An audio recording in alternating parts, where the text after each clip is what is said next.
बड़ा प्यारा भाव गाया है, बड़े सरल पद हैं।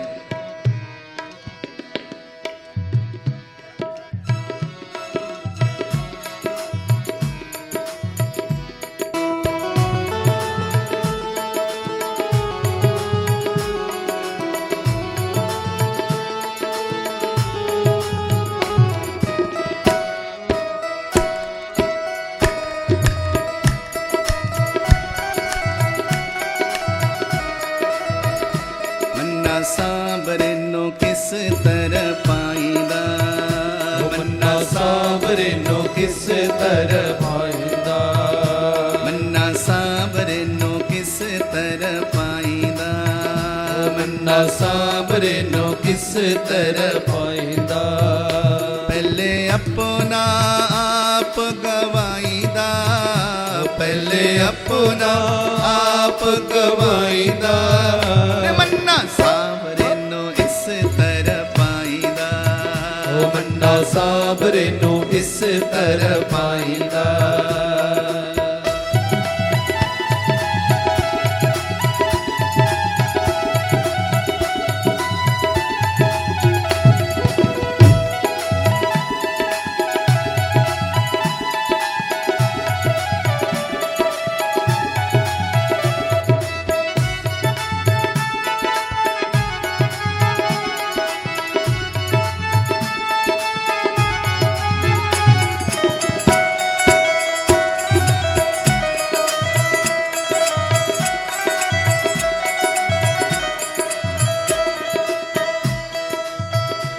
फूल कहंदा मैनू माली ने तोड़िया, फूल कहंदा मैनू माली ने तोड़िया, फूल कहंदा मैनू माली ने तोड़िया, फूल कहंदा मैनू माली ने तोड़िया।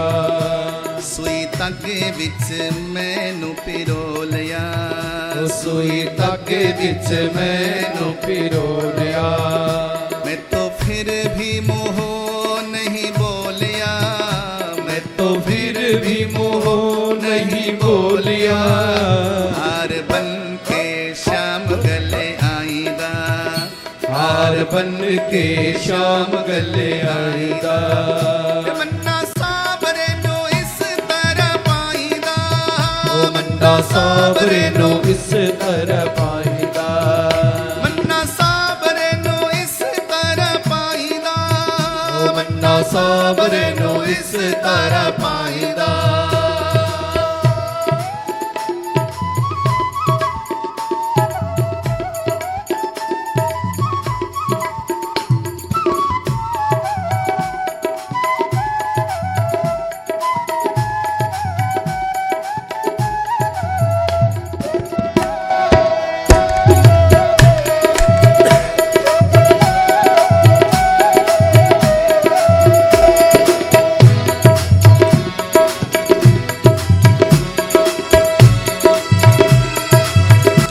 दूध कहंदा मैनू ग्वाल ने चोलिया, दूध कहंदा मैनू ग्वाल ने चोलिया, दूध कहंदा मैनू ग्वाल ने चोलिया, दूध कहंदा मैनू ग्वाल ने चोलिया। चट्टी विच पाके मैनू बिलोलिया, चट्टी विच पाके मैनू बिलोलिया, मैं तो फिर भी मोह नहीं बोलिया, मैं तो फिर भी मोह नहीं बोलिया। मक्खन बन के शाम आगे जाईदा, मक्खन बन के शाम आगे जाईदा, मन्ना सांबरे नो इस तरह पाईदा, मन्ना सांबरे नो इस तरह पाईदा, मन्ना सांबरे नो इस तरह पाईदा, मन्ना सांबरे नो इस तरह पाईदा।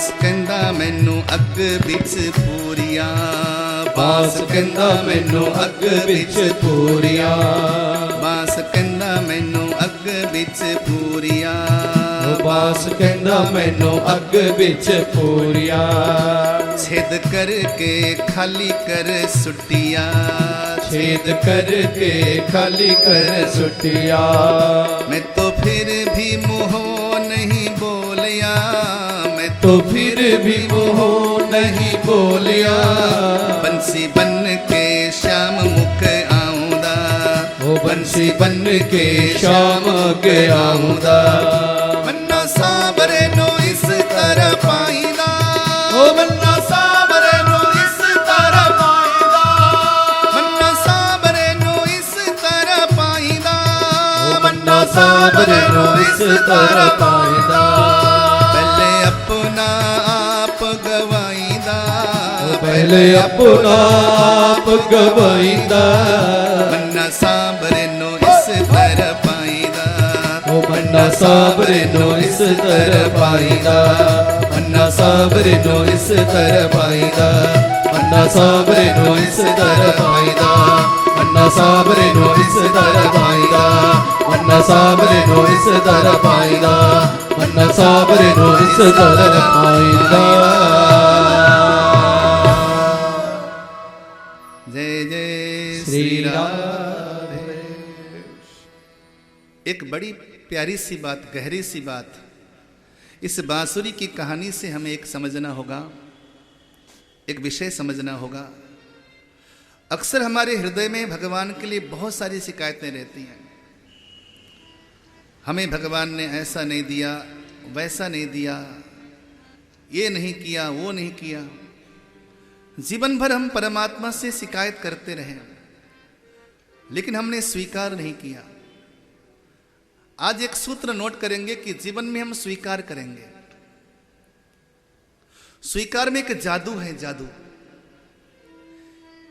यदि आप सामने की परिस्थिति को स्वीकार करें तो जीवन आपका इतना हल्का हो जाएगा कि जीवन में जादू ही जादू होने लगेगा। परेशानी तो नकार में है, नकारने में परेशानियां हैं, स्वीकारने में कोई परेशानी नहीं।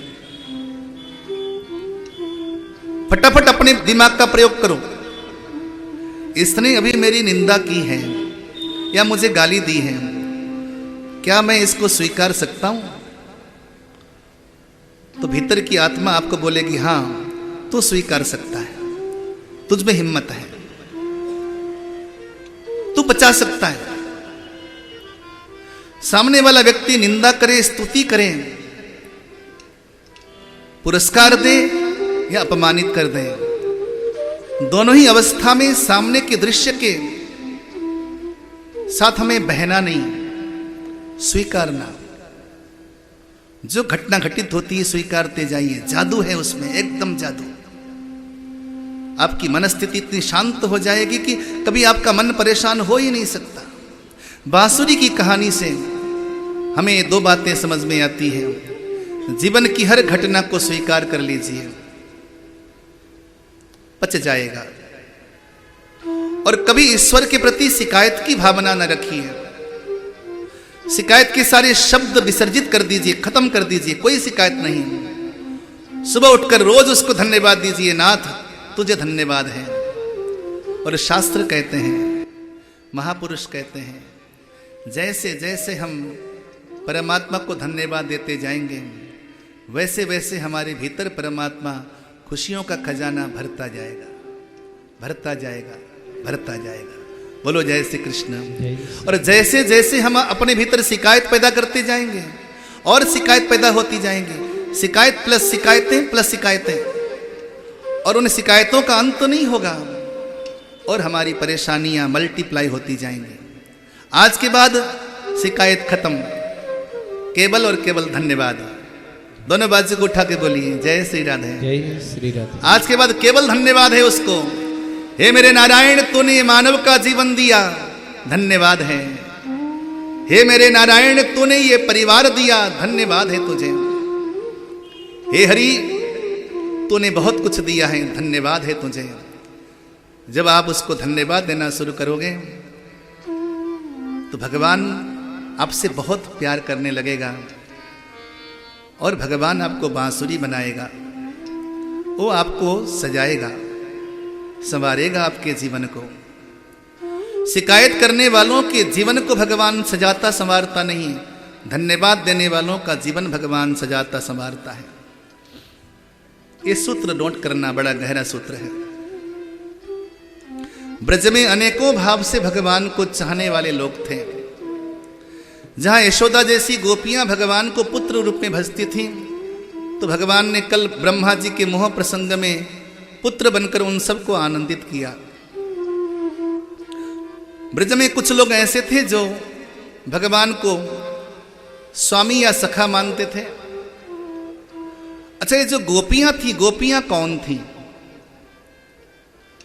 ये बात पहले समझने की, ध्यान से सुनना। गोपी कौन है? गोपी स्त्री नहीं है और गोपी पुरुष भी नहीं है। गोपी ना स्त्री है ना पुरुष है, गोपी एक आत्मा है। वो कौन सी आत्मा? आपको मालूम है आत्मा शब्द स्त्रीलिंग है कि पुल्लिंग है? बोलिए, आत्मा शब्द स्त्रीलिंग है कि पुल्लिंग है? आत्मा शब्द स्त्रीलिंग है, आत्मा शब्द पुल्लिंग नहीं है। आत्मा शब्द तो औरतों के भीतर भी है और आत्मा शब्द मर्दों के भीतर भी है। आत्मा स्त्री के भीतर भी है, आत्मा पुरुष के भीतर भी है। तो आत्मा तो हर जगह है। तो चाहे औरत के भीतर आत्मा हो, चाहे पुरुष के भीतर आत्मा हो, आत्मा तो आत्मसत्ता है। लेकिन एक सत्य मान के चलिए, ये जीव, ये आत्मा नित्य परमात्मा का दास है, परमात्मा की दासी है।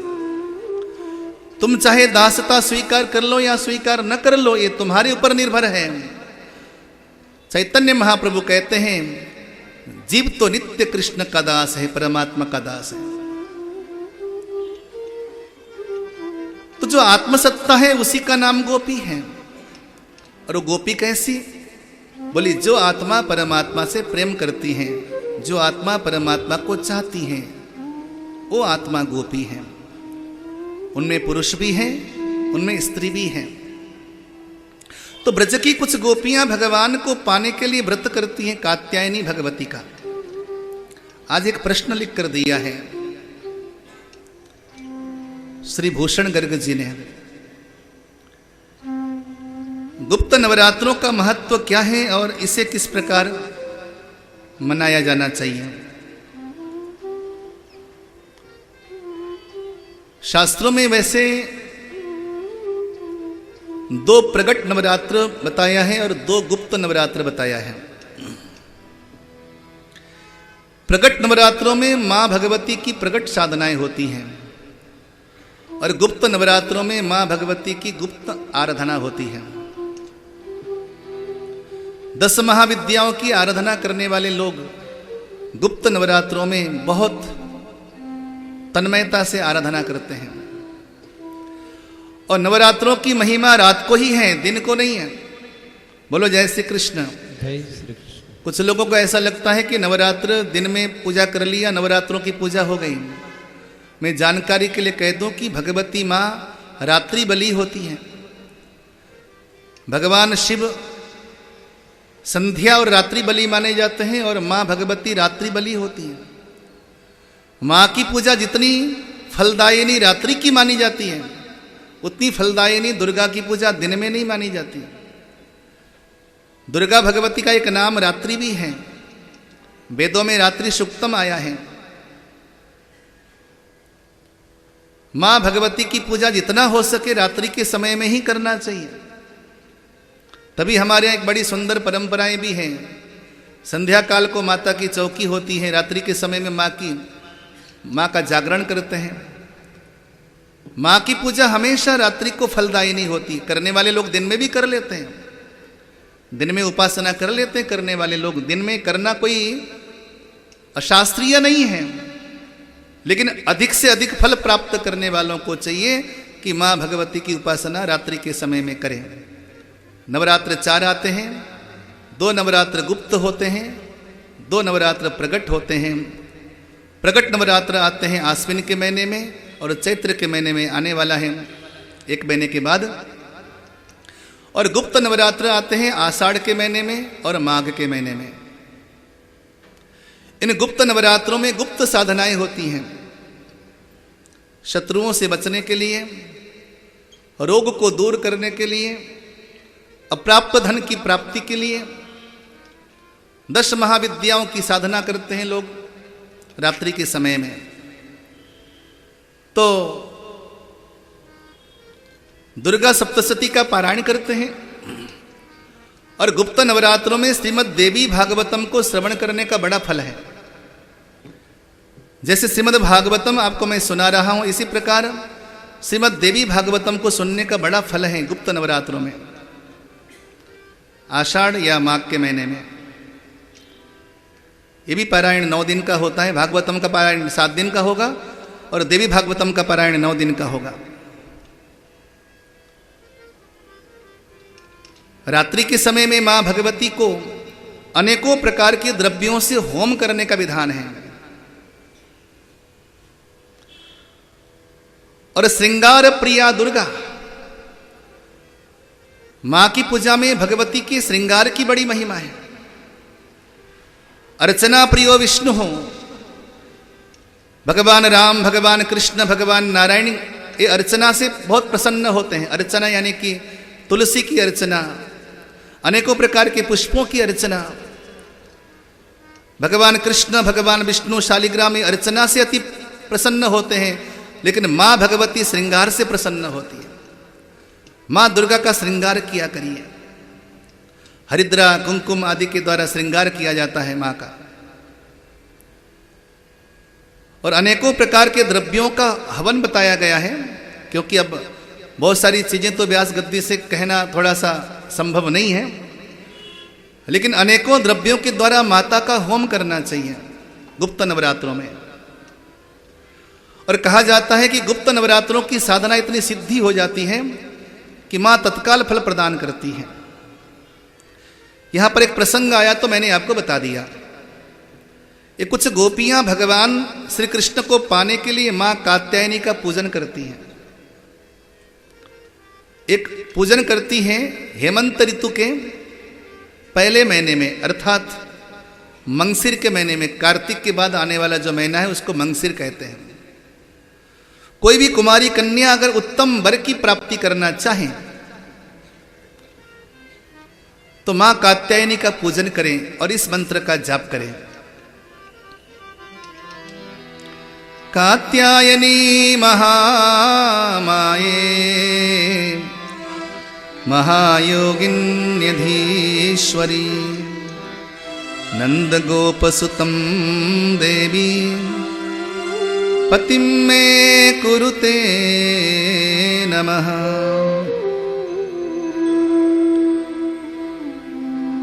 हे कात्यायनी महामाये,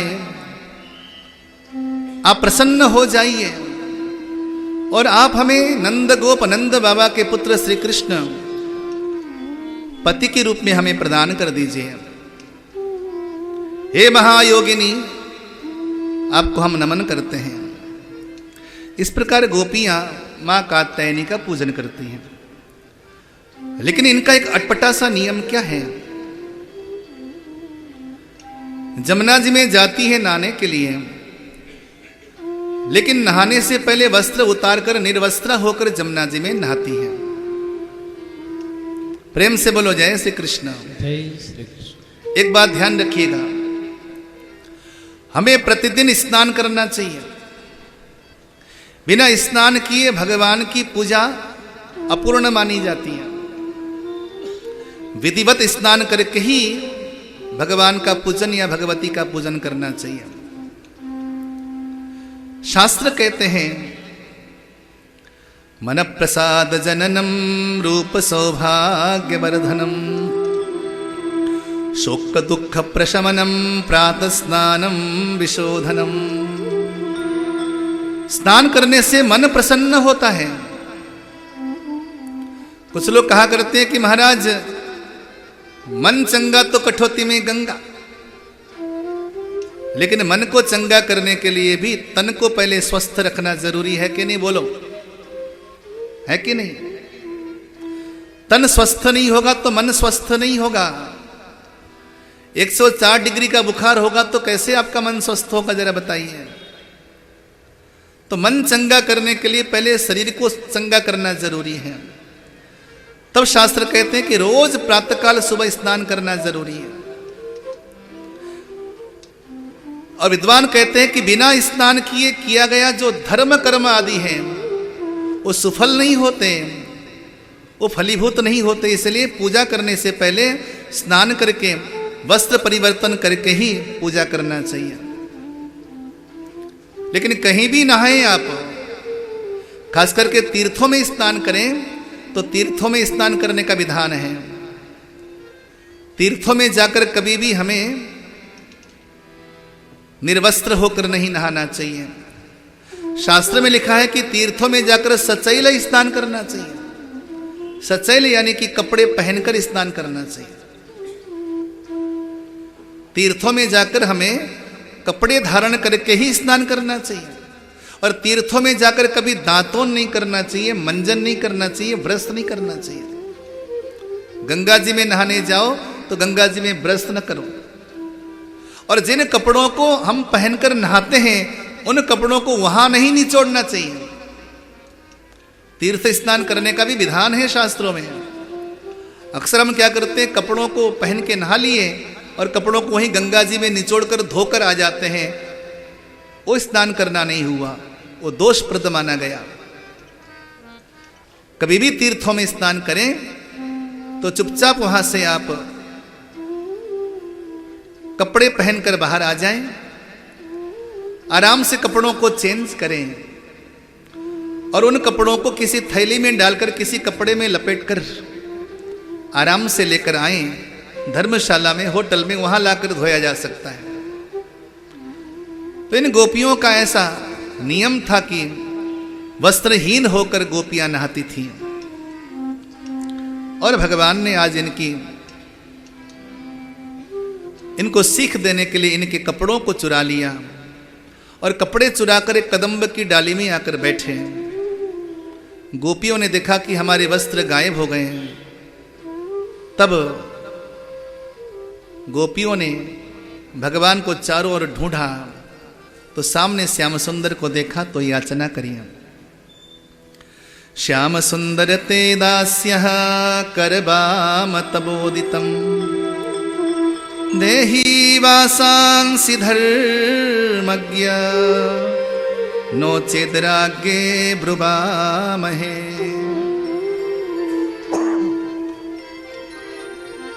हे श्याम सुंदर, वयम ते दास्याः, हम तुम्हारी दासियां हैं, आप हमारे कपड़ों को लौटा दीजिए, नहीं तो जाकर हम नंद बाबा से कह देंगे। तब भगवान ने कहा, हे गोपियों, अगर अपने कपड़े चाहती हो तो नदी से बाहर निकल आओ और अपने कपड़े ले जाओ। अब थोड़ा सा ध्यान देना, भगवान जब गोपियों के इन कपड़ों को चुरा रहे हैं उस समय भगवान की आयु कितनी है? यदि आप श्री कृष्ण को सामान्य संसार का बालक मानते हैं तो भी श्री कृष्ण निर्दोष हैं, क्योंकि भगवान की आयु केवल 7 वर्ष की है। 7 वर्ष के बच्चे के मन में किसी प्रकार की वासना नहीं होती है। तो भगवान ने गोपियों के वस्त्रों को चुराया तो केवल 7 वर्ष के श्री कृष्ण हैं, तो 7 वर्ष के बच्चे के मन में किसी प्रकार की विषय आसक्ति नहीं होती। भगवान निर्दोष हैं। और यदि श्री कृष्ण को पूर्ण ब्रह्म नारायण सर्वेश्वर अंतर्यामी मानते हैं तो भी भगवान निर्दोष हैं, क्योंकि भगवान के आगे 1 क्या 1000 कपड़े पहन लो बराबर हुआ। तो वहां पर भगवान निर्दोष है। क्योंकि कई बार यहां पर प्रश्न करते हैं लोग कि कैसा भगवान जो गोपियों को नहाते हुए उनके कपड़े चुराए। लेकिन कपड़े चुराने के पीछे कारण क्या था, अब इसका वैज्ञानिक अर्थ ध्यान से समझिएगा। चीर कहते हैं हमारे परिचय को। हमारा पहला परिचय कपड़ों से होता है।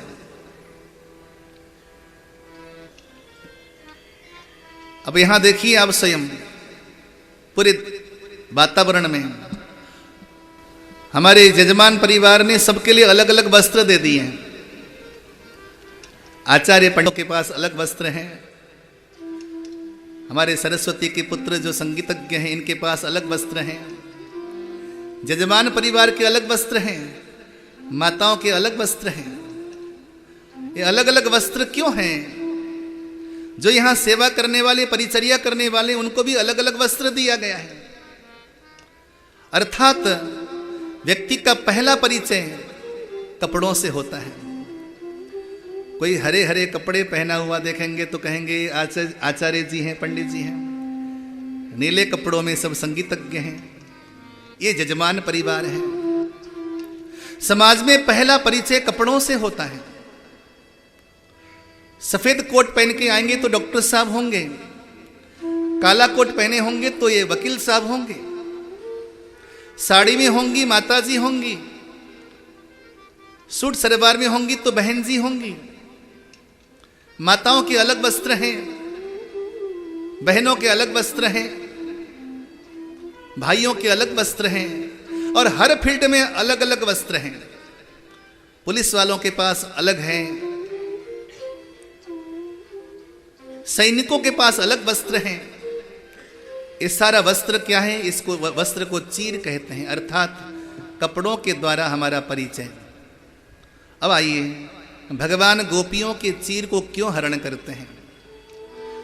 बोले हे गोपियों अर्थात हे भक्तों ध्यान से सुनो, हे गोपियों अर्थात हे भक्तों ध्यान से सुनो।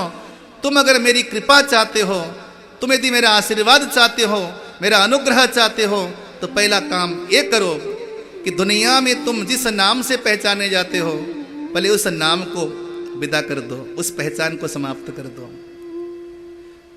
तुम पंडित होंगे अपने घर के होंगे, तुम डॉक्टर होंगे अपने घर के होंगे, तुम उद्योगपति होंगे अपने घर के होंगे, तुम ज्ञानी साइंटिस्ट वैज्ञानिक होंगे अपने घर के होंगे, लेकिन अगर ईश्वर की कृपा पाना हो तो ईश्वर के पास तो ईश्वर का बन के आना पड़ेगा। कैसा? बोले जैसे तुम माता के गर्भ से दुनिया में आए थे, या जैसे दुनिया से जाते समय तुम्हारा सारा लौकिक परिचय उतार दिया जाता है। उतारा जाता है कि नहीं? बोलो। शमशान घाट में हमारे लौकिक कपड़े सब उतार करके अलग कर देते, चाहे बहुमूल्य शॉल उड़वा दो, शमशान घाट के पंडित जी सारे कपड़े उतार कर फेंक देते हैं। केवल एक कफन होता है, वो कफन भी केवल अंग को ढकने के लिए होता है, नाम मात्र के लिए। अन्यथा भगवान के पास तो हम उसी प्रकार जाते हैं जिस प्रकार हम भगवान के पास से आए थे। बोलो जय श्री कृष्ण। जय श्री कृष्ण। जब आए थे तो हमारा कोई परिचय नहीं था, जब जाते हैं तो हमारा कोई परिचय नहीं होता। यहां पर बड़े आचार्य विद्वान पंडित जी बैठे हैं। मृत्यु के बाद 10 पिंड दिए जाते हैं मलिन षोडशी के। मलिन षोडशी के पिंडदान देते समय मरने वाले का नाम नहीं लिया जाता, केवल उसको प्रेत कहते हैं, प्रेत कहकर दिया जाता है। अर्थात दुनिया में जैसे तुम आए थे वैसे दुनिया से जा रहे हो, यानी कि भगवान के दुनिया में आए थे, भगवान के बनकर जा रहे हो।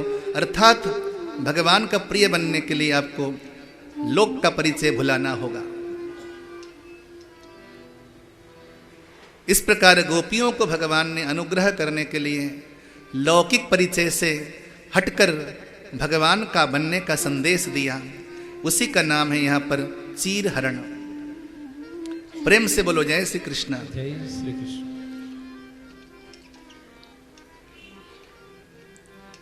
अब तो इन गोपियों को भगवान ने कहा, मैं तुम्हारे साथ शरद पूर्णिमा की रात्रि को रास करूंगा। प्रतीक्षा में है, आज शरद पूर्णिमा की रात्रि है। भगवान ने अपनी लीला शक्ति को विस्तार देने के लिए अपनी योग माया का आवाहन किया, और योग माया को आवाहन करके जमुना के किनारे वृंदावन में बंसी बट में बहुत सुंदर मधुर वेणुनाद किया, बांसुरी बजाई।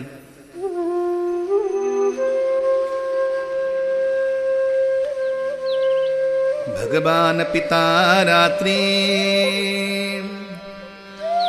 शरदोत्फुल्लमल्लिका मिक्षरन्तु मनसक्रे योगमायामुपाश्रितः भगवान् पिता रात्रि शरदोत्फुल्लमल्लिका। भगवान ने शरद पूर्णिमा की मध्य रात्रि को जमुना के किनारे जाकर वेणुनाद किया। ऐसी बांसुरी बजाई जिनके कानों में कन्हैया की बांसुरी की ध्वनि पहुंचती, उसे लगता कि परमात्मा मुझे ही बुला रहा है। नाम ले लेकर भगवान बुलाने लगे। गोपियों की संख्या कोई 10, 20, 50, 100, 1000 नहीं है, लाखों नहीं करोड़ों की संख्या में गोपियां हैं। दिग दिगंत के सभी जितने भी ब्रह्मांड हैं, नानाविध ब्रह्मांड से सब जीवात्मा भगवान के आवाहन पर ब्रजमंडल में आ गए। और ब्रजमंडल भी कोई सामान्य वृंदावन नहीं है। स्वयं त्रिपाद विभूति भगवान नारायण का जो परम धाम है वैकुंठ, स्वयं गोलोक धाम ही आज उतर आया वृंदावन में। शरदोत्फुल्ल मल्लिका, अनेकों प्रकार के पुष्प विकसित होने लगे। और जो पुष्प वर्षा काल में खिलते थे वो पुष्प भी आज खिलने लगे। जमुना जी में आज कोई सामान्य पानी नहीं बहता, आज तो जमुना जी में अमृत की धारा बह रही है। दुहन्त्यो भी अयूकसीद दोहम हित्वा समुत्सुकाः पयोधिसृत्य संज्ञाव मनुद्वास्या पराययुः तावार्यमाणा पतिभिः भ्रातृभिः पितृभिर्भ्रातृबन्धुभिः गोविन्दा प्रहितात्मानो नन्यवर्तन्त्यमोहिताः अन्तर्गृहगता काश्चिद् गोप्यो लब्धविनिर्गमाः कृष्णं तद्भावनायुक्ता दध्युर्मीलितलोचनाः। कोई गोपी गौ माता का दूध दोह रही थी, उसी अवस्था में दौड़ पड़ी। कोई अपने पति के पास बैठी थी, उसी अवस्था में दौड़ पड़ी। कोई अपनी पत्नी के पास बैठी थी, उसी अवस्था में दौड़ पड़ी।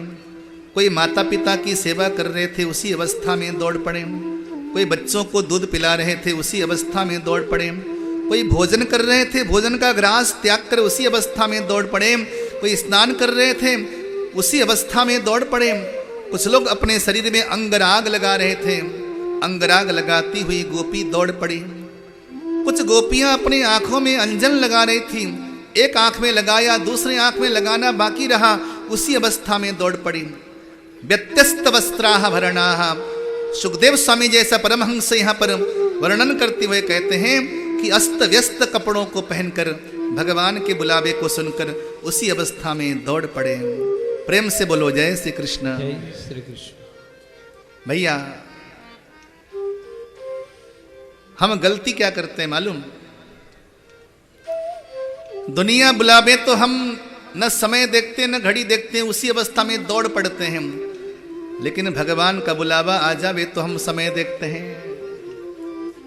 अभी तो 3 ही बजे हैं, पंडित जी बैठे होंगे व्यास गद्दी पर।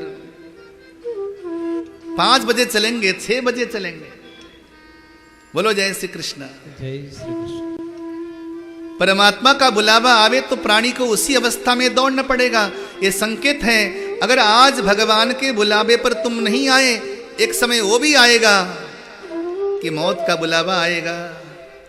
और मौत तो ये नहीं देखेगी कि तुम सो रहे हो या जग रहे हो, तुमने खाना खाया या नहीं खाया, तुमने कपड़े पहने हुए हैं कि नहीं, तुम्हारे कार्य पूर्ण हो गए कि नहीं, तुमने अपने मित्रों को सूचना दिया कि नहीं, तुमने अपने बच्चों को संभाल लिया कि नहीं। मौत तो ये सब नहीं दिखेगी। जैसे मौत के बुलाने पर तुम्हें उसी अवस्था में दौड़ना पड़ता है, ये तुम्हारी मजबूरी है, उसी प्रकार जब परमात्मा का बुलावा आवे तो तुम्हें उसी अवस्था में दौड़ना चाहिए। कामं क्रोधं भयं स्नेहा मैक्यं सौहृदमेव च नित्यं हरो विदधतो यान्ति तन्मयतां हिते। बस परमात्मा की ओर दौड़ पड़ो, चाहे किसी भाव में दौड़ पड़ो,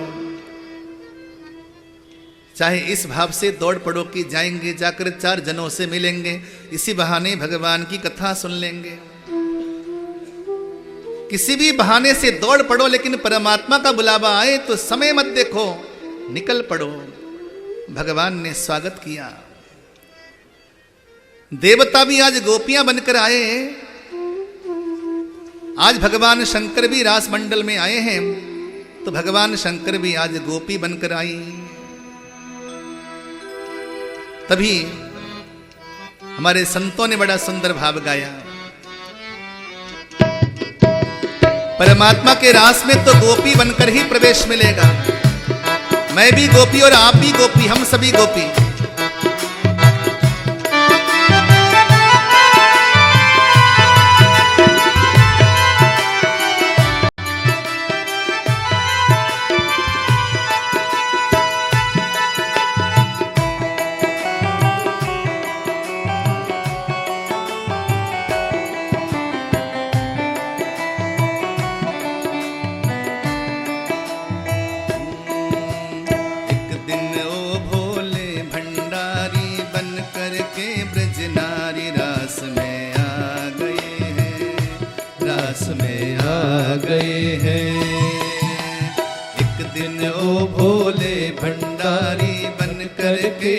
नारी रास में आ गए हैं, रास में आ गए हैं। पार्वती भी मना के हारी, ना माने त्रिपुरारी, रास में आ गए हैं, रास में आ गए हैं। पार्वती भी मना के हारी, ना माने त्रिपुरारी, रास में आ गए हैं, रास में आ गए हैं।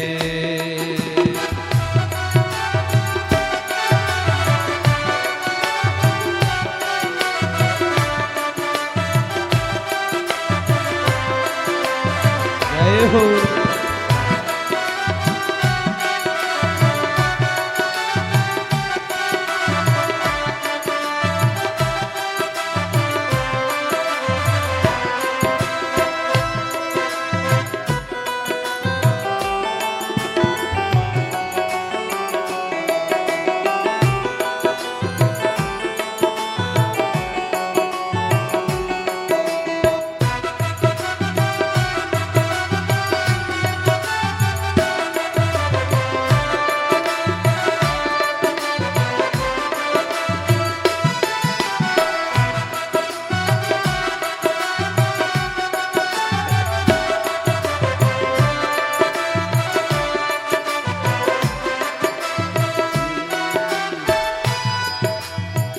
पार्वती से बोले मैं भी चलूंगा तेरे संग में, ओ तेरे संग में।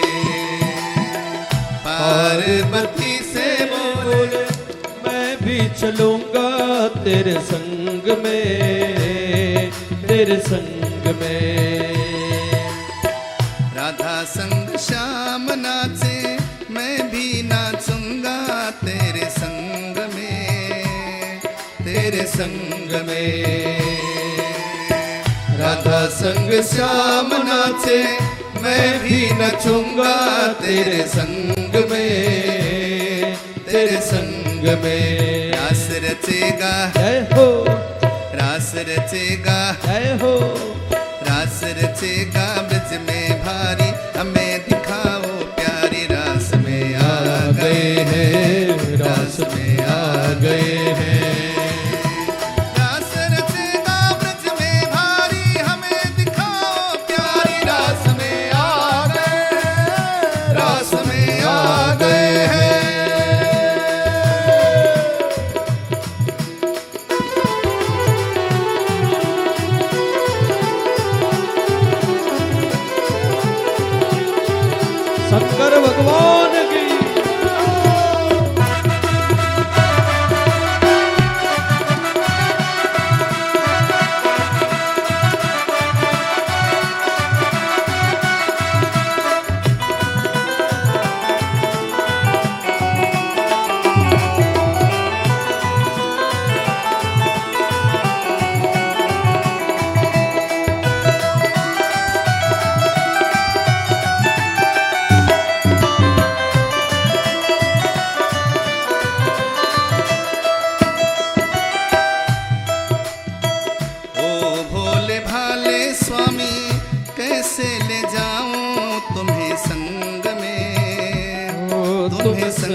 भोले भाले स्वामी कैसे ले जाऊं तुम्हें संग में, तुम्हें संग में। मोहन सिवा वहाँ कोई पुरुष ना जाए रास में, जाए रास में। मोहन सिवा वहाँ कोई पुरुष ना जाए रास में, जाए रास में। हंसी करेगी जय हो, हंसी करेगी जय हो, हंसी करेगी ब्रज की नारी, मानो बात हमारी। रास में आ गए हैं, रास में आ गए हैं। एक दिन वो भोले भंडारी बन करके ब्रजनारी रास में आ गए हैं, रास में आ गए हैं।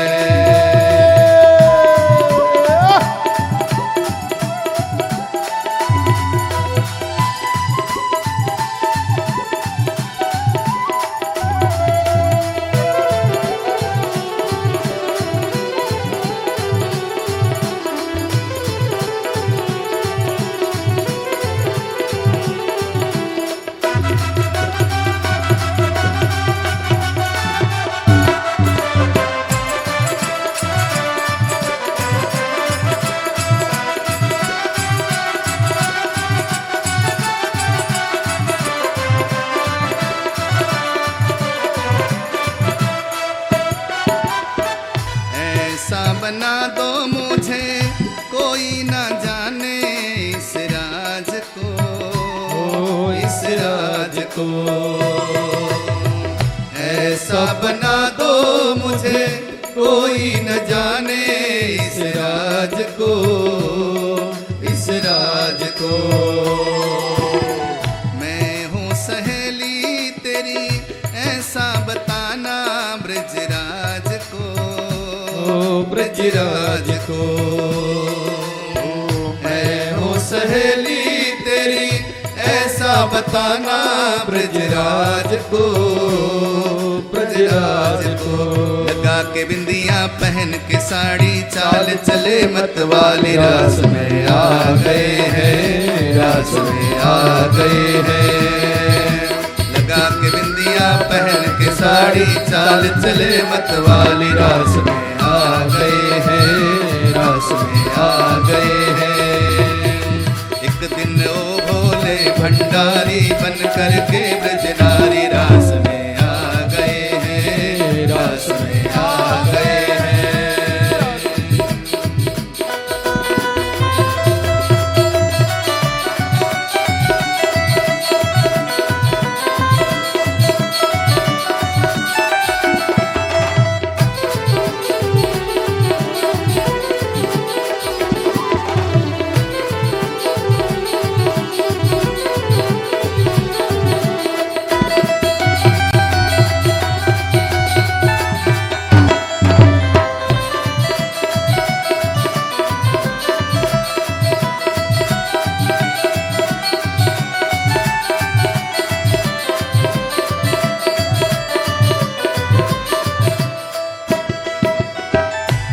थोड़ा दोनों बाजू को उठाओ जरा तालियों के साथ, आनंद नहीं आ रहा रास का।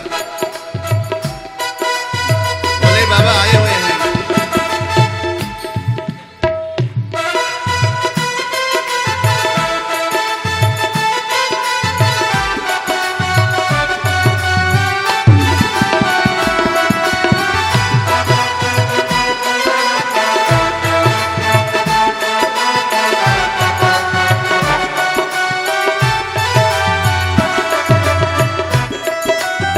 हरी हरी जय हो।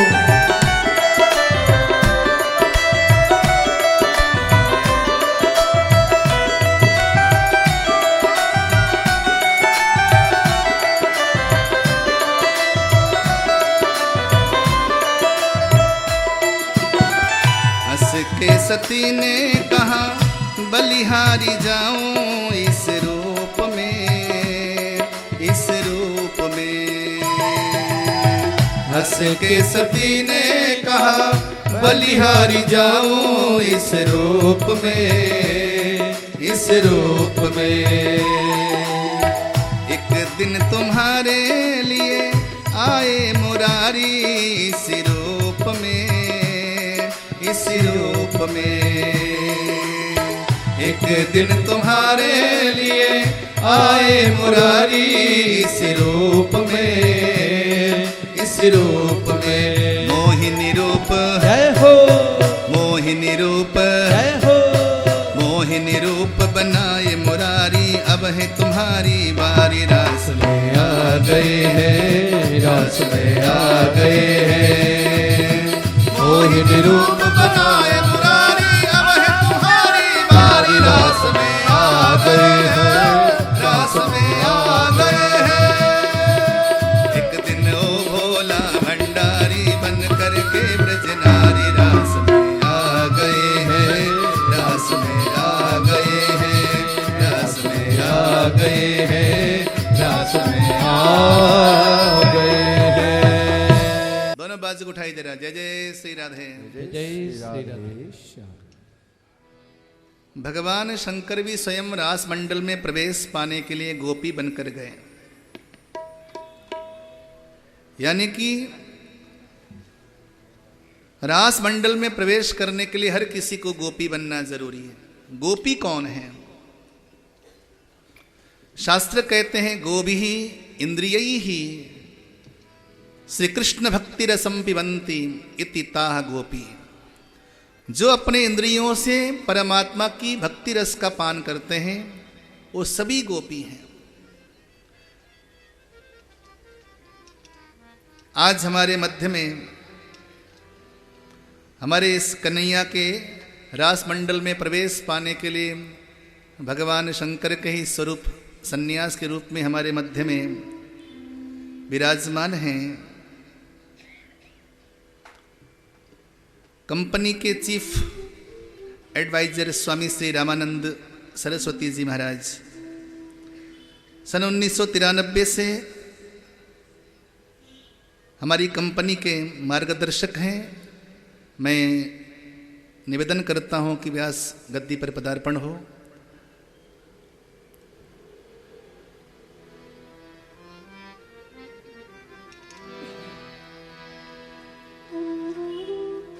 राधे राधे गोविंद गोविंद राधे, राधे राधे गोविंद गोविंद राधे, गोविंद राधे गोपाल राधे, गोविंद राधे गोपाल राधे, राधे राधे गोविंद गोविंद राधे, राधे राधे गोविंद गोविंद राधे, गोविंद राधे गोपाल राधे, गोविंद राधे गोपाल राधे, गोविंद राधे राधे गोपाल राधे, गोविंद राधे राधे गोपाल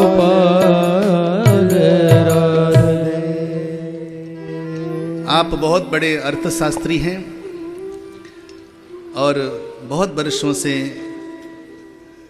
गर्ग परिवार से जुड़े हैं। आज आपका आगमन परम पावन हुआ। भगवान शंकर स्वयं गोपी बनकर रास मंडल में प्रविष्ट हुए। यहाँ तक कि नारदादि ऋषिगण भी आज गोपियां बनकर प्रवेश करती हैं और भगवान ने समस्त गोपियों का स्वागत किया। जब जीव परमात्मा से मिलने के लिए निकलता है तो परमात्मा मार्ग में स्वागत करने के लिए मिलता है। भगवान ने कहा गोपियों से, स्वागतम वो महाभागा प्रियम किम करवाणि वह,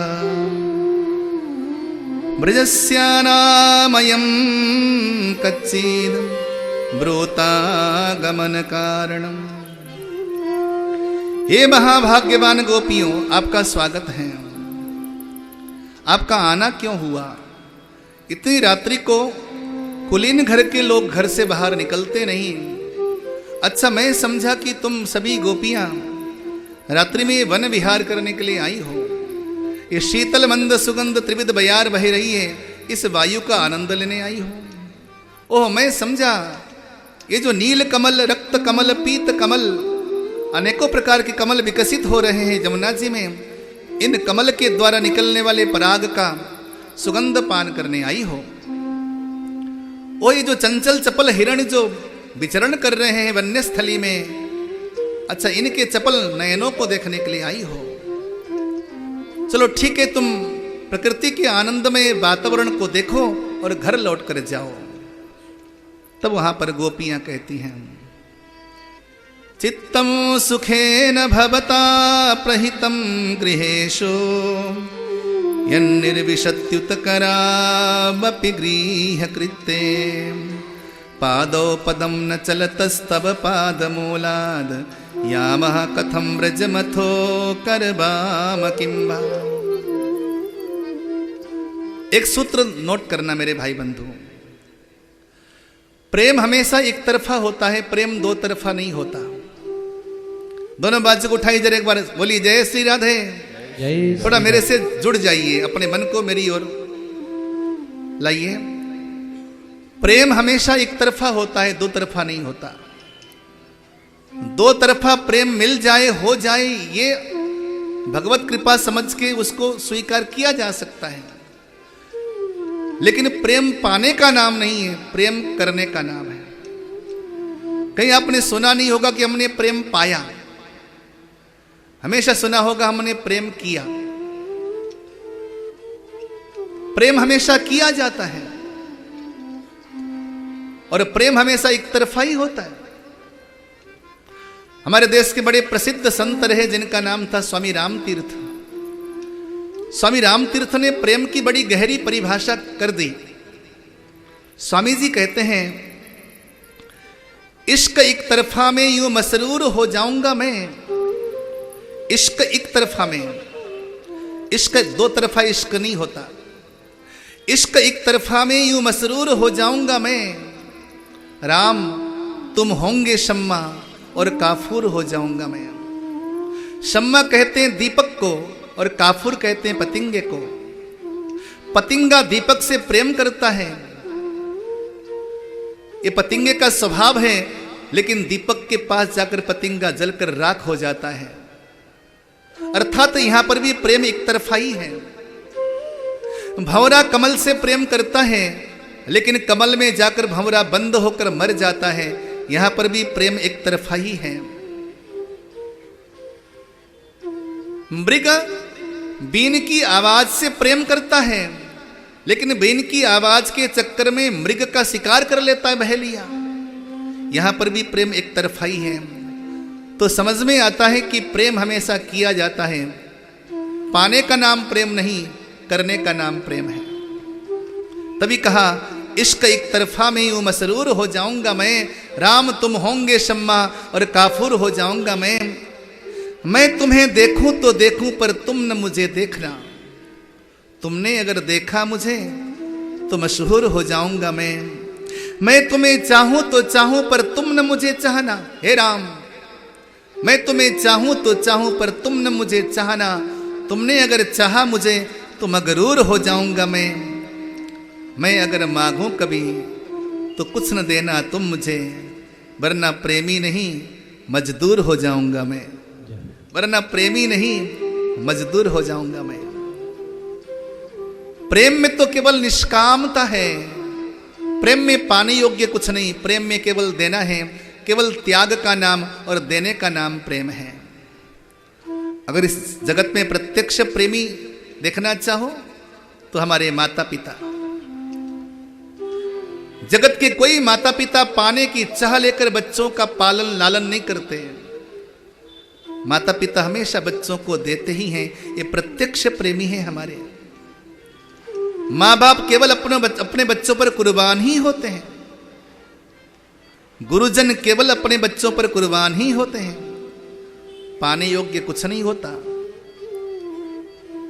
और प्रेम में तो केवल और केवल देने का नाम है। पति पत्नी का प्रेम भी इसी पर आधारित है। पत्नी अगर पति से बहुत कुछ पाना चाहती है तो वहां पर प्रेम नहीं है, पति अगर पत्नी से बहुत कुछ पाना चाहता है तो वहां पर प्रेम नहीं है। पत्नी का भी स्वभाव देने का हो और पति का भी स्वभाव देने का हो, देने का नाम ही प्रेम है, पाने का नाम प्रेम नहीं है। जहां पर केवल और केवल त्याग है, विशुद्ध त्याग।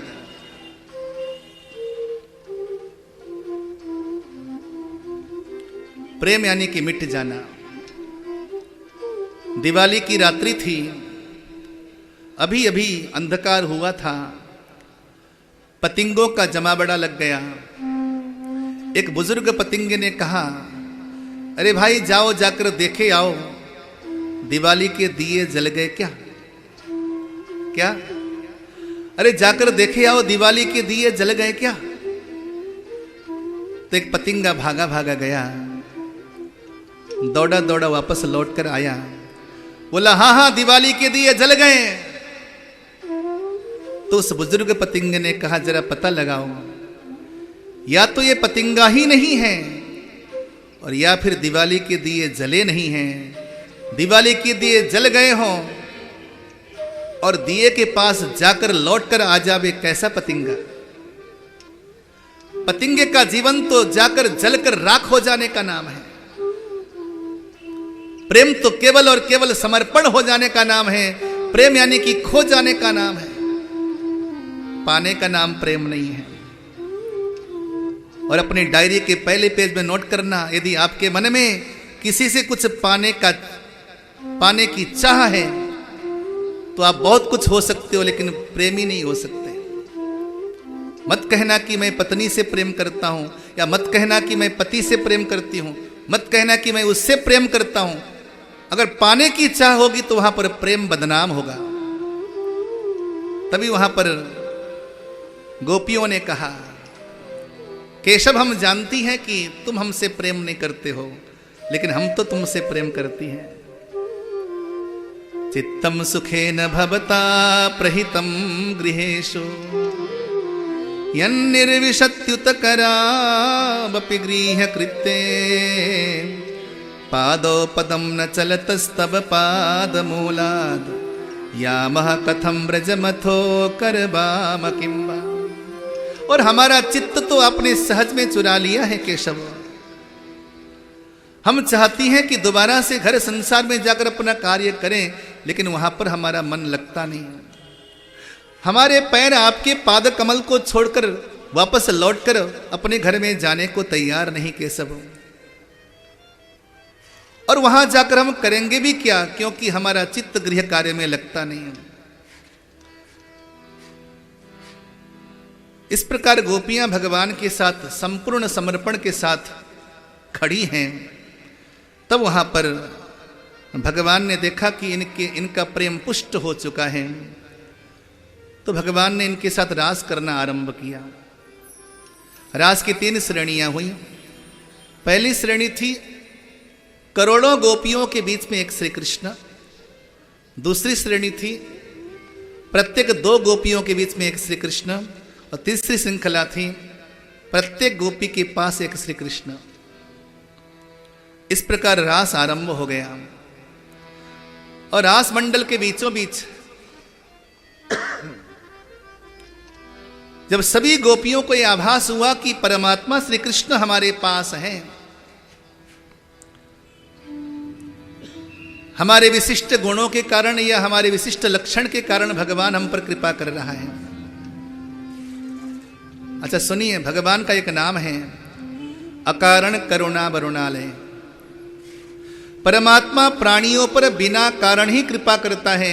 आपके गुणों को देखकर जो आपसे प्रेम करें वो संसार का व्यक्ति हो सकता है, लेकिन बिना कारण ही जो प्रेम करें उसी का नाम ईश्वर है। लेकिन गोपियों को लगा कि हमारे गुणों के कारण भगवान हमसे प्रेम करते हैं, तो अभिमान युक्त होने की वजह से रास मंडल के बीचों बीच भगवान अंतर ध्यान हो गए। और गोपियों ने वहां पर कनक मंजरी छंद से भगवान को पुकारा। उसका नाम गोपी गीतम है। एक बार हम इन गोपी गीतम के कुछ पद गाते हैं, बड़े सुंदर पद हैं।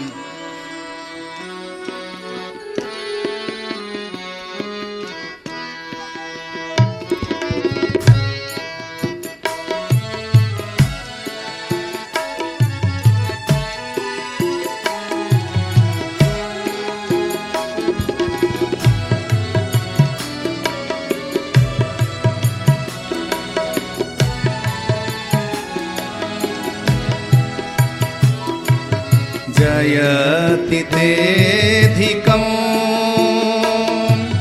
जन्मनाव्रज श्रयत इन्दिरा शाश्वतत्रहि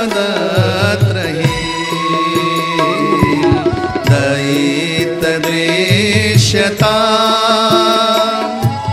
दीक्षुतावका स्वयि धृता सवा त्वां विचिन्वते शरदुदासये साधुजात सरसिजोदरा श्रीमुषादृशा सुरतनाथ ते अशोकदासिका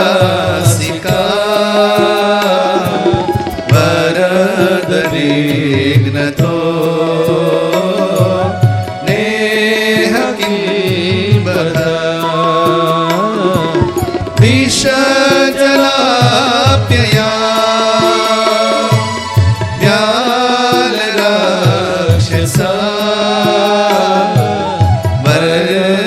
वर्षमारुता वैद्युतानुला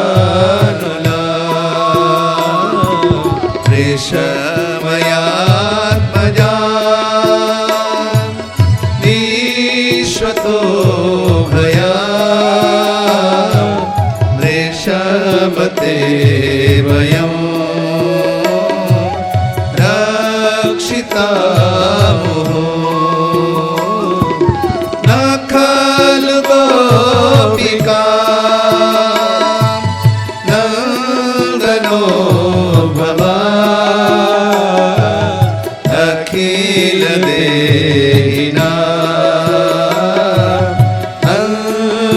अन्तरात्मने विघ्न सार्थितो विश्वगोप्तये सखौरेवा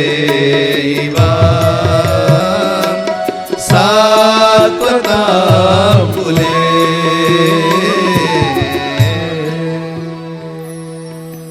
गोपियों ने हृदय की गहराई से भगवान को पुकारा, हे जगदीश्वर, हमें इस विरह की अग्नि में जलाकर कहां चले गए।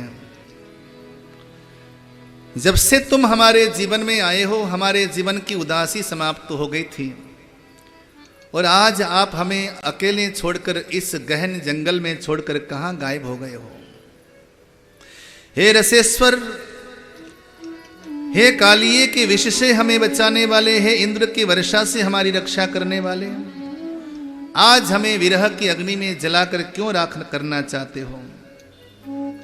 हम जानती हैं कि आप केवल यशोदा के पुत्र नहीं हैं, आप तो चराचर विश्व के एकमात्र पिता हैं। हे यादव श्रेष्ठ, हम संसार के भय से तुम्हारी शरण में आई हैं। हे लक्ष्मी जी के हाथ को धारण करने वाले लक्ष्मीनाथ, आप अपने इन कर कमलों को लाकर हमारे मस्तक पर पधरा दीजिए। हे ब्रजवासियों के दुख को मिटाने वाले, आपका मधुर मुस्कान बड़े बड़े गर्भ को जलाकर राख करने वाला है। हम तुम्हारी निःशुल्क दासियां हैं, आप हमें प्रेम प्रदान करके अपना मुख कमल का दर्शन करा दीजिए। हे शरणागत के पालक, हे पापों को नष्ट करने वाले, हे गौ के पीछे पीछे चलने वाले, हे कालिए के मस्तक पर आरूढ़ होकर कालिए नाग को नथने वाले, हमारी हृदय की पीड़ा को शांत कर दीजिए। हे दानवीर, हे मोहनी मूरत वाले, हे प्राणेश्वर, हे महापुरुषों के द्वारा गाई गई तुम्हारी अमृतमय कथा के द्वारा जो प्राणी श्रवण करके अपने चित्त की ज्वाला को समाप्त करते हैं, शांत करते हैं, ऐसी महिमा को धारण करने वाले प्रभु, आपको नमन है। हे छलिया, हे प्राण प्रियतम, यथाशीघ्र आइए। इस घनघोर रात्रि में अपने इन कोमल चरणों को कांटों से भरी हुई झाड़ी में कहां कहां कष्ट दे रहे हैं। लाइए उन चरणों को लाकर हमारे कोमल हृदय पर पधरा दीजिए। जब इस प्रकार गोपियों के द्वारा हृदय की गहराई से वंदना करनी थी, भगवान रास मंडल के बीचों बीच प्रकट हो गए।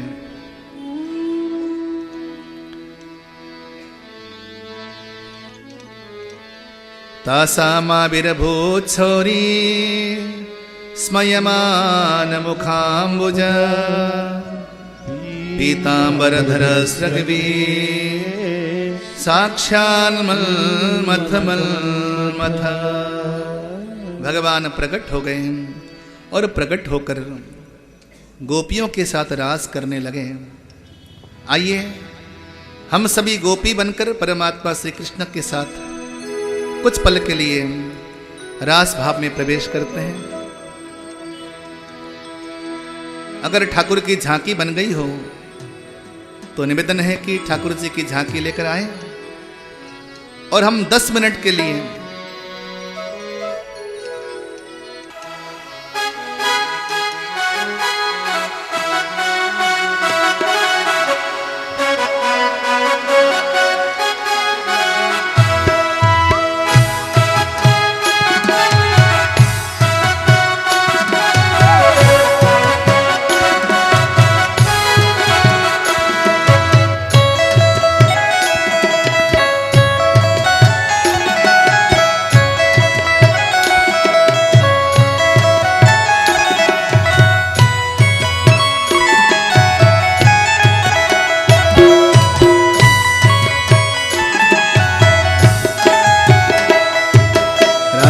नाचे कृष्ण नाचे नाचे गोपी जन।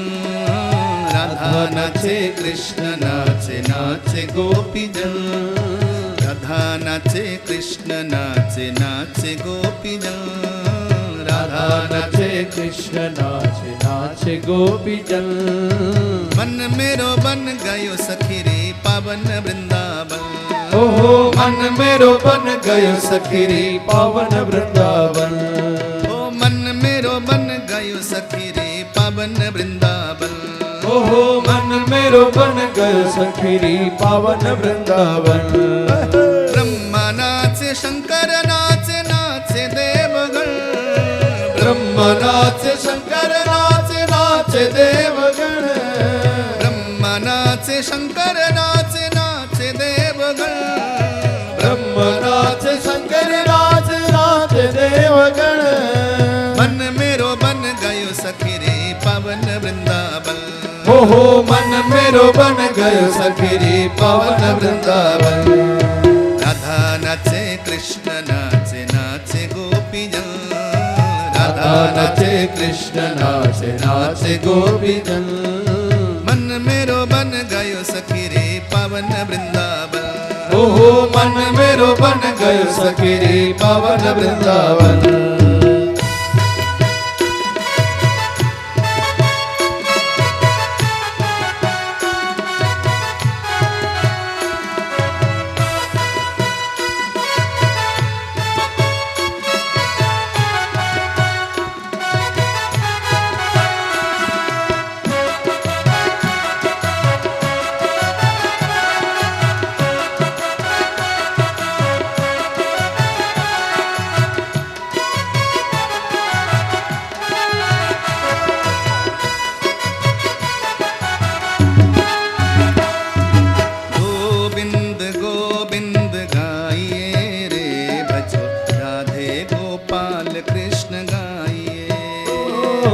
गोविंद गोविंद गाइए रे भजो। राधे गोपाल कृष्ण गाइए रे।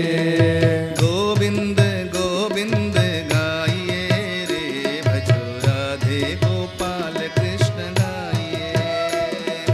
गोविंद गोविंद गाइए रे भजो। राधे गोपाल कृष्ण गाइए रे।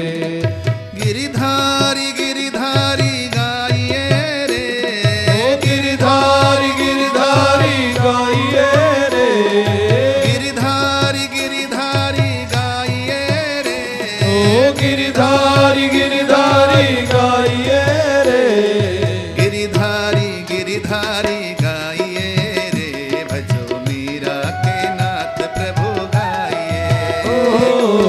गिरधारी गिरधारी गाइए रे, भजो मीरा के नाथ प्रभु गाइए रे। मुरली मनोहर गाइए रे, मुरली मनोहर गाइए रे, मुरली मनोहर गाइए रे, मुरली मनोहर गाइए रे, मुरली मनोहर गाइए रे, भजो मीरा के नाथ प्रभु गाइए। ओ मुरली मनोहर गाइए रे, भजो मीरा के नाथ प्रभु गाइए रे।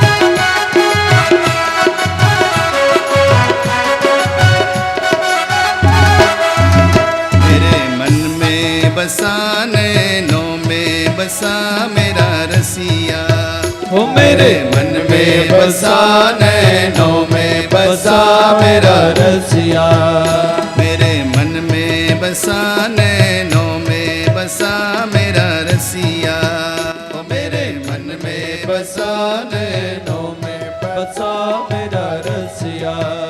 मैं तो खोई खोई, मैं तो खोई खोई, ओ मैं तो खोई खोई, ओ मैं तो खोई खोई, ओ मैं तो खोई खोई, ओ मैं तो खोई खोई, मैं तो खोई खोई नाचूं रे गाऊं, ओ मैं तो खोई खोई नाचूं रे गाऊं। मेरे मन में बसा नैनों में बसा मेरा रसिया, मेरे मन में बसा नैनों में बसा मेरा रसिया।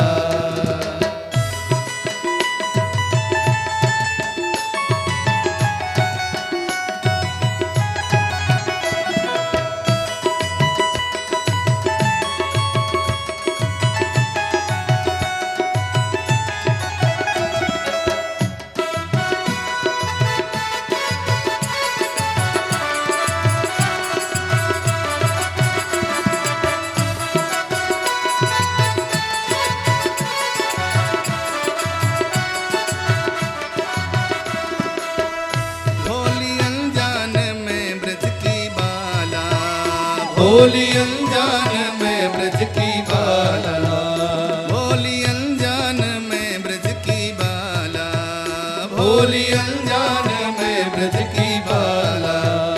नैनों की रागुसा दिल में ग्वाला, नैनों की रागुसा दिल में ग्वाला। धुल गया मैल जन्मों का काला, धुल गया मैल जन्मों का काला, धुल गया मैल जन्मों का काला, धुल गया मैल जन्मों का काला। अब तो मन में फिरे उसकी माला, अब तो मन में फिरे उसकी माला। ओ मेरा मेरा जोड़ा अमर, मेरा जोड़ा अमर, मेरा रसिया, ओ मेरा चूड़ा अमर, मेरा चूड़ा अमर, मेरा रसिया। ओ मैं तो खोई खोई, ओ मैं तो खोई खोई, ओ मैं तो खोई खोई, ओ मैं तो खोई खोई, मैं तो खोई खोई नाचूं रे गाऊं, ओ मैं तो खोई खोई नाचो रे गाऊं। मेरे मन में बसा नैनों में बसा मेरा रसिया, मेरे मन में बसा नैनों में बसा मेरा रसिया।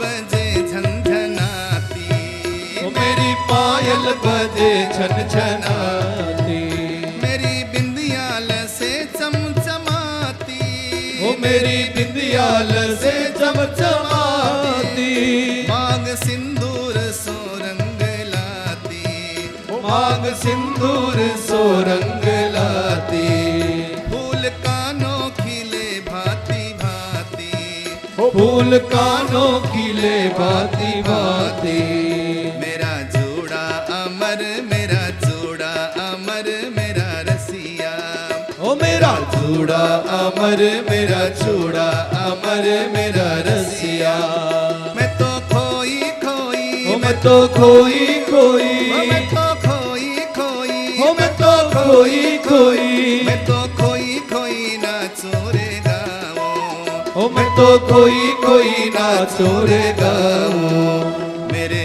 मन में बसा नैनों में बसा मेरा रसिया, मेरे मन में बसा नैनों में बसा मेरा रसिया,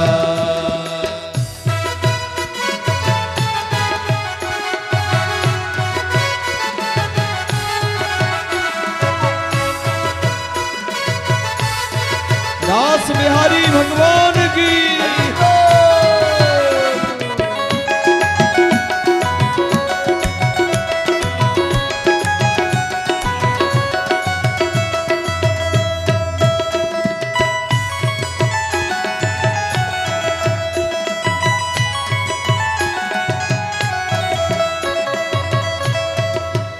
श्याम चंदा है श्यामा चकोरी, बड़ी सुंदर है दोनों की जोड़ी, श्याम चंदा है श्यामा चकोरी, बड़ी सुंदर है दोनों की जोड़ी, बड़ी सुंदर है दोनों की जोड़ी, वो बड़ी सुंदर है दोनों की जोड़ी, श्याम चंदा है, जय हो श्याम चंदा है, जय जय। श्याम चंदा है श्यामा चकोरी, बड़ी सुंदर है दोनों की जोड़ी, श्याम चंदा है श्यामा चकोरी, बड़ी सुंदर है दोनों की जोड़ी, श्याम रसिया है राधा रसीली, श्याम रसिया है राधा रसीली, श्याम चंचल है राधा शर्मीली, श्याम चंचल है राधा शर्मीली,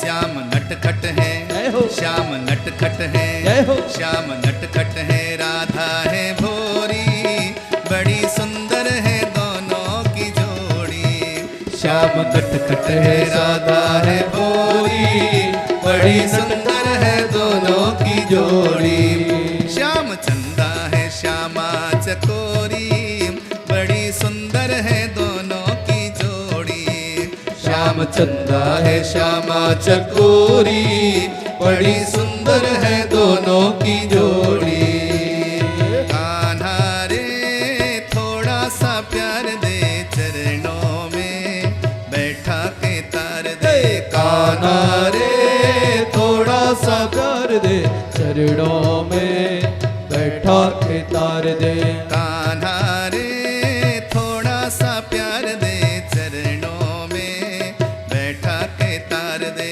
कान्हा रे थोड़ा सा प्यार दे चरणों में बैठा के तार दे, ओ गोरी घूंघट उघाड़ दे प्रेम की भिक्षा झोली में डाल दे, ओ गोरी घूंघट उघाड़ दे प्रेम की भिक्षा झोली में डाल दे, ओ प्रेम गली में ओहो आके गुजरिया, प्रेम गली में आके गुजरिया, भूल गई रे घर की डगरिया, ओ भूल गई रे घर की डगरिया, हाँ, प्रेम गली में ओहो आके गुजरिया, प्रेम गली में आके गुजरिया, भूल गई रे घर की डगरिया, ओ भूल गई रे घर की डगरिया, जप तप साधन तन मन जीवन, जप तप साधन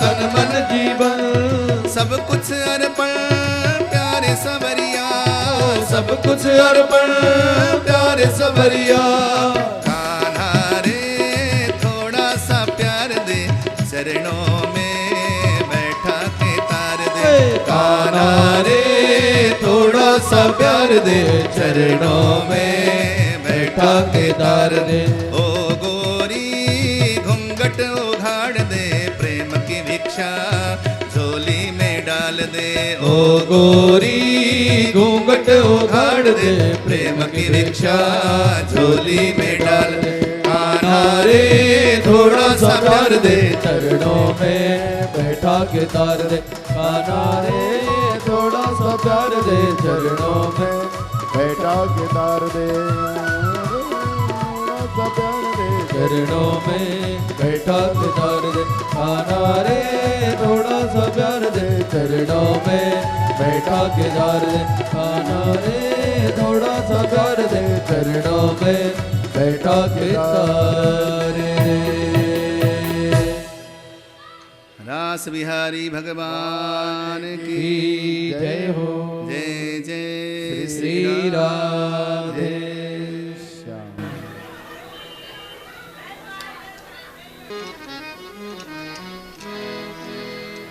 इस प्रकार भगवान ने बहुत लंबे समय तक गोपियों के साथ रास किया।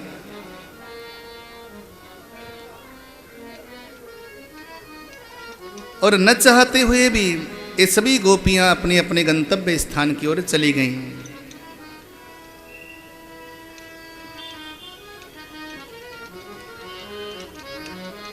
कंस को यह विश्वास है कि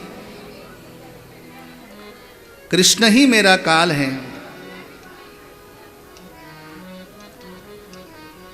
कृष्ण को लिवा लेने के लिए कंस को लिवा लेने के लिए कृष्ण को लिवा लेने के लिए कंस ने अक्रूर जी को भेजा।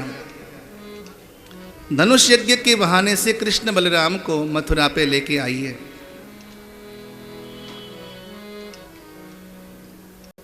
वसुदेव देवकी को दोबारा से कंस ने कारागार में डाल दिया और ये खबर भगवान के पास पहुंचा दी।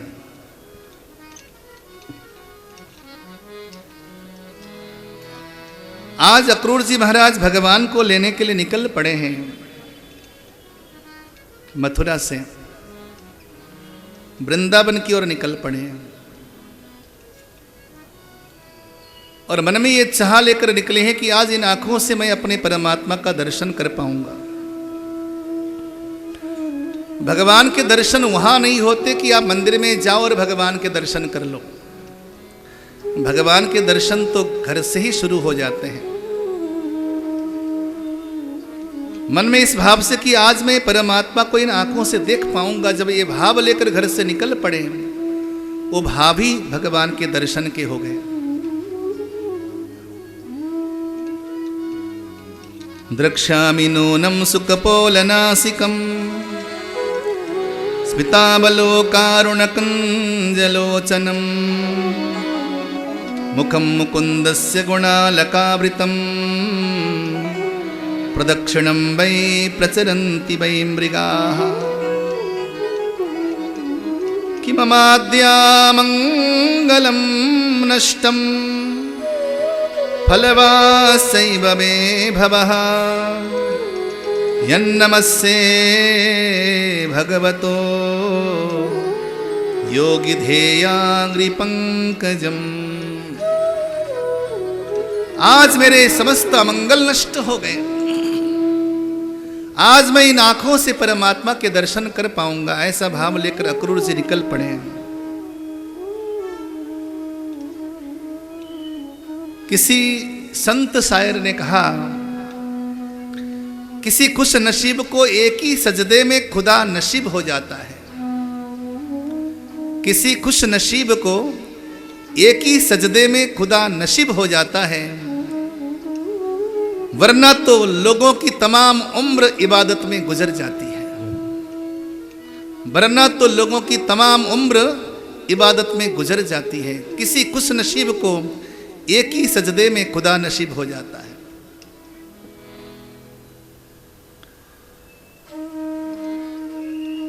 कभी कभी हमारा सर इस प्रकार झुक जाए महाराज तो एक ही बार के झुकने से भगवान मिल जाता है। आज उसी भाव से निकल पड़े हैं अक्रूर जी महाराज। वृंदावन में प्रवेश किया तो वृंदावन के कोने कोने से आवाज निकलने लगी, राधा राधा राधा राधा राधा राधा। पेड़ पत्तों से भी राधा कृष्ण की ध्वनि निकलने लगी। भगवान के चरणों के चिन्ह मिल गए अक्रूर जी को। मिट्टी को उठाकर अपने तन में लपेटने लगे, लेपने लगे। ये मेरे भगवान की मिट्टी है। भैया तुम जिससे प्रेम करते हो ना, उसकी हर चीज तुम्हें प्यारी लगती है, और तुम जिससे नफरत करते हो उसकी अच्छी चीज भी तुम्हें बुरी लगती है। बोलो जय श्री कृष्ण। भगवान से प्यार होगा तो भगवान का नाम भी आपको प्यारा लगेगा, भगवान की कथा भी प्यारी लगेगी। भगवान से प्यार नहीं होगा तो भगवान की कथा भी अच्छी नहीं लगेगी, भगवान का नाम भी अच्छा नहीं लगेगा। कई बार ऐसा हो जाता है। दिल्ली की घटना, एक माताजी मरणासन्न अवस्था में पड़ी थी। मुझे बुला लिया घर में, महाराज मेरी माता को डॉक्टर ने 24 घंटे का टाइम दे रखा है, मरने वाली हैं, कुछ जाकर भगवान के नाम सुना दीजिए। बहुत साल पहले की बात है, 22-25 साल पुरानी घटना। मैं छोटा सा बच्चा ही था। माता जी वहां पर तड़प रही थी बिस्तर में, और बिस्तर में नहीं, नीचे लेटा रखा था माता जी को। एक कंबल डालकर कंबल पर माता जी को लेटा रखा था, और मैं जाकर वहां पर हरि का नाम संकीर्तन करने लगा, हरि नाम गाने लगा। लेकिन जैसे जैसे मैं हरि का नाम गाता, माता जी और ज्यादा तड़पती, बहुत ज्यादा तड़पती, बेचैन होती, और बार बार इशारे से कहती कि आप रोको, इनको रोको, भगवान का नाम ले नहीं। जब मैं कीर्तन बंद करूं, जब भगवान का नाम बंद करूं, तो माता जी चुपचाप शांति से लेटें। लेकिन जैसे भगवान का नाम लूं तो ऐसा लगे कि मानो कि वो अग्नि की ज्वाला में जल रही हैं, ऐसे तड़प रही थी। तो मैंने उनके पुत्रों से कहा, देखो भाई, आधा घंटा हो गया मैं देख रहा हूं, मैं जब भगवान का नाम लेता हूं तो आपकी माता जी व्याकुल हो उठती हैं, इशारे से कहती हैं कि मत लो भगवान का नाम।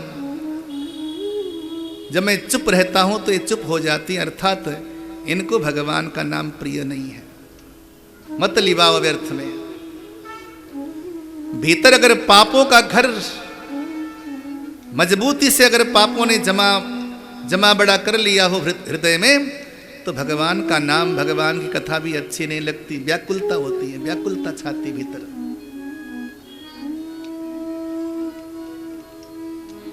कभी कभी किसी को एक ही सजदे में खुदा नसीब हो जाता है, वरना तो लोगों की तमाम उम्र इबादत में गुजर जाती है। जिससे तुम प्रेम करते हो ना, उसकी हर चीज तुम्हें प्यारी लगती है। ठाकुर के चरणों के रज को उठाकर अपने शरीर में लेपने लगे अक्रूर जी महाराज। रमन रेती में जाकर लोटपोट करने लगे अक्रूर जी महाराज।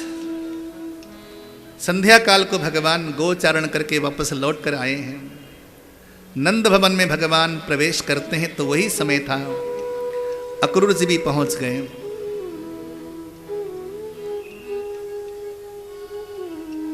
चाचा जी कहते हुए दौड़े दौड़े जाकर भगवान ने गले से लगा लिया अक्रूर जी को।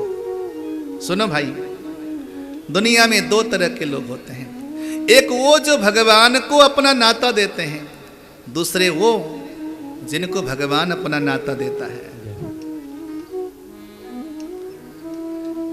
एक वो जो भगवान को याद करते हैं, दूसरे वो जिनको भगवान याद करता है। कुछ ऐसा काम कर जाना दुनिया से कि भगवान तुम्हें याद कर ले। जब ठाकुर जी का परम धाम हो रहा था तो उद्धव जी से कहा, उद्धव मुझे आज विदुरानी की वो केले के छिलके याद आ रहे हैं, उद्धव मुझे आज भेलनी के जूठे बेर याद आ रहे हैं, उद्धव आज मुझे द्रौपदी का वो साग का तिनका याद आ रहा। कुछ ऐसा करना कि परमात्मा आपको याद करे। एक सच्ची घटना पुराणों में आती है।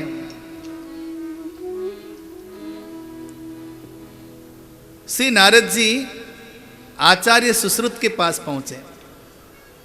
आचार्य सुश्रुत हमारे देश के प्रकांड आयुर्वेद के विद्वान। उनका नियम था कि सुबह 3 बजे से लेकर रात्रि 10 बजे तक गरीब मरीजों की सेवा करते, दुखी गरीबों को मलहम पट्टी लगाते, लोगों की पीड़ा दूर करते, फ्री में दवाई बांटते, लोगों को फ्री में औषधि बांटते, 24 घंटे गरीबों की सेवा में और दीन दुखी प्राणियों की सेवा में संलग्न थे। नारद जी पहुंचे। नारद जी के हाथ में एक छोटी सी डायरी थी। आचार्य जी ने पूछा कि नारद जी इस डायरी में क्या है? नारद जी बोले इस डायरी में उनका नाम है जो भगवान को याद करते हैं। डायरी को शुरू से लेकर आखिर तक देखा, कहीं पर भी आचार्य सुश्रुत का नाम नहीं लिखा था। आचार्य जी ने कहा कि मैं भगवान को याद करता ही नहीं तो मेरा नाम क्यों लिखा जाएगा उसमें? नारद जी चले गए और 1 सप्ताह के बाद दोबारा से नारद जी आए। नारद जी के हाथ में एक और छोटी डायरी थी। पूछा आचार्य जी ने कि इस डायरी में किसका नाम लिखा है? बोले इस डायरी में उनका नाम लिखा है जिनको भगवान याद करते हैं। जब डायरी का पन्ना पलटाया गया तो सबसे आगे सबसे ऊपर नाम लिखा था सर्वश्री आचार्य सुश्रुत। नारद जी ने कहा देखिए सबसे ऊपर आपका नाम लिखा है, यानी कि जो दुनिया की सेवा करता है, गरीबों की सेवा करता है, दीनहीनों की सेवा करता है, अशक्त प्राणियों की सेवा करता है, उसको भगवान रोज याद करता है। बोलो जय श्री कृष्ण। कुछ ऐसा काम कर जाना मेरे भाई बहनों कि भगवान तुम्हें याद कर ले। भगवान को याद करने वाले तो दुनिया में बहुत भरे पड़े हैं। अक्रूर जी वो इंसान थे जिनको भगवान याद करते थे।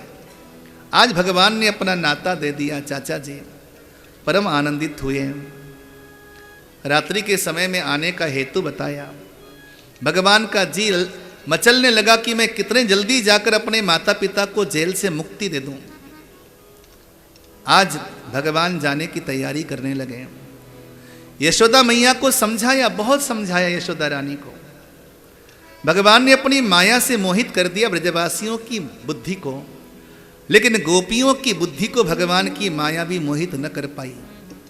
गोपियां आकर लेट गई मार्ग में। हम श्याम सुंदर को ब्रज से 1 कदम आगे जाने नहीं देंगे। सुनो, भगवान की माया तो उनको मोहित करती है जो भजन न करने वाले। गोपियों की बुद्धि को भगवान की माया भी मोहित नहीं कर सकती। भगवान की माया कई प्रकार की मानी जाती है। स्वजन मोहिनी, विमुख जन मोहिनी, सर्वजन मन मोहिनी। भगवान की एक माया ऐसी है जो कि स्वजन मोहिनी है।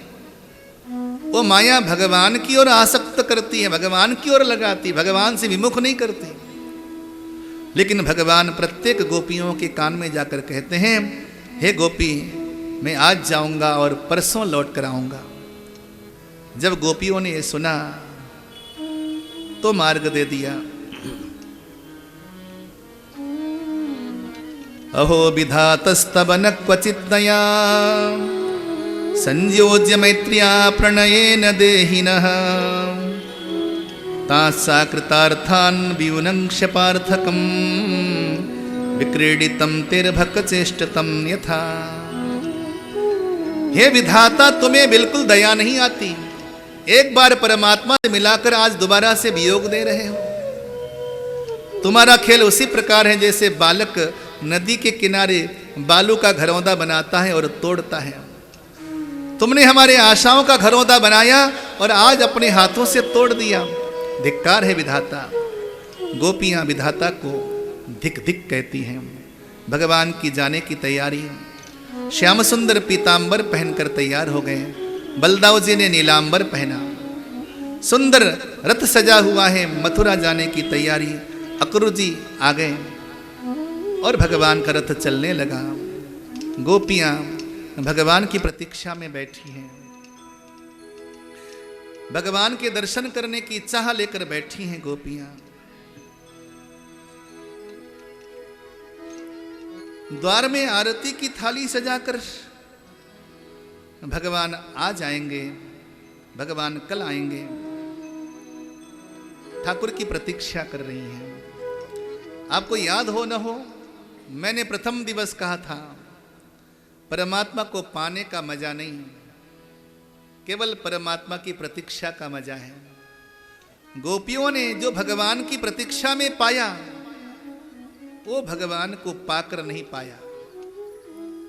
परमात्मा की प्रतीक्षा, इसीलिए वेदांत का बड़ा प्यारा सूत्र है, अथा तो ब्रह्म जिज्ञासा। चलो हम परमात्मा की जिज्ञासा कर लें। जिज्ञासा यानी कि उसको जानने की इच्छा रखें, उसकी प्रतीक्षा करें, उसकी चाह रखें।